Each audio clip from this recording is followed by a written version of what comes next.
ಹೆಸರು ಬೇಳೆನ ಹಾಕ್ತಾ ಇದ್ದೀನಿ. ಹಾಕ್ಬಿಟ್ಟು ಎಣ್ಣೆಲಿ ಚೆನ್ನಾಗಿ ಹುರ್ಕೊಬೇಕು. ಹೆಸರು ಬೇಳೆ ಫ್ರೈ ಆಗಿದೆ. ನೆಕ್ಸ್ಟ್ ಅಕ್ಕಿ ಹಾಕೋಣ.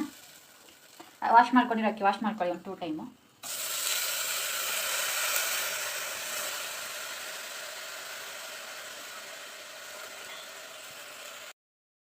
ಫ್ರೈ ಆಗಿದೆ. ಇವಾಗ ಬೆಲ್ಲ ಹಾಕೊಳ್ಳೋದು ಬನ್ನಿ. ನಿಮ್ಗೆ ಬೆಲ್ಲ ಇಷ್ಟ ಇಲ್ಲ ಅಂದರೆ ಸಕ್ಕರೆನೂ ಯೂಸ್ ಮಾಡಿಕೊಡಿ. ಇಲ್ಲಾಂದರೆ ಎರಡನ್ನೂ ಹಾಫ್ ಯೂಸ್ ಮಾಡಿಕೊಂಡು ಚೆನ್ನಾಗಿರುತ್ತೆ. ನಮ್ಮ ಮನೆಯಲ್ಲಿ ಜಾಸ್ತಿ ಬೆಲ್ಲನ ಇಷ್ಟಪಡುತ್ತೆ, ಅದಕ್ಕೆ ನಾವು ಬೆಲ್ಲ ಹಾಕ್ಕೊತಾ ಇದ್ದೀವಿ. ಆವಾಗಲೇ 1/2 ಕಪ್ ಹಾಲು ತೊಗೊಂಡಿದ್ನಲ್ವ, ಅದನ್ನ ಆ್ಯಡ್ ಮಾಡ್ತಾ ಇದ್ದೀನಿ. ನಾನು ಮೊದಲೇ ಹಾಲು ಬಿಸಿ ಮಾಡಿ ಇಟ್ಕೊಂಡಿದ್ದೆ.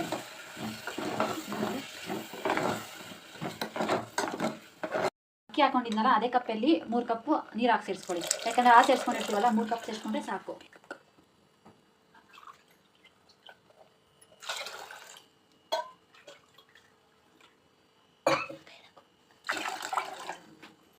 ನೀರು ಹಾಕೋದ್ಮೇಲೆ ಚೆನ್ನಾಗಿ ಮಿಕ್ಸ್ ಮಾಡಿದ್ದೀನಿ.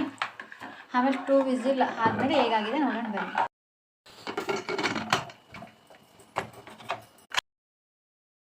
ನೋಡಿ ಹೀಗಾಗಿದೆ.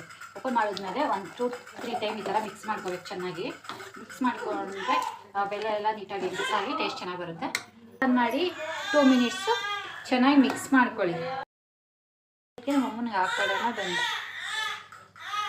ನಮ್ಮ ಅಮ್ಮನ ಟೇಸ್ಟ್ ಮಾಡೋಕ್ಕೆ ಕೊಡೋಣ ಬನ್ನಿ, ಹೇಗಿದೆ ನೋಡಿ ಹೇಳ್ತಾರೆ.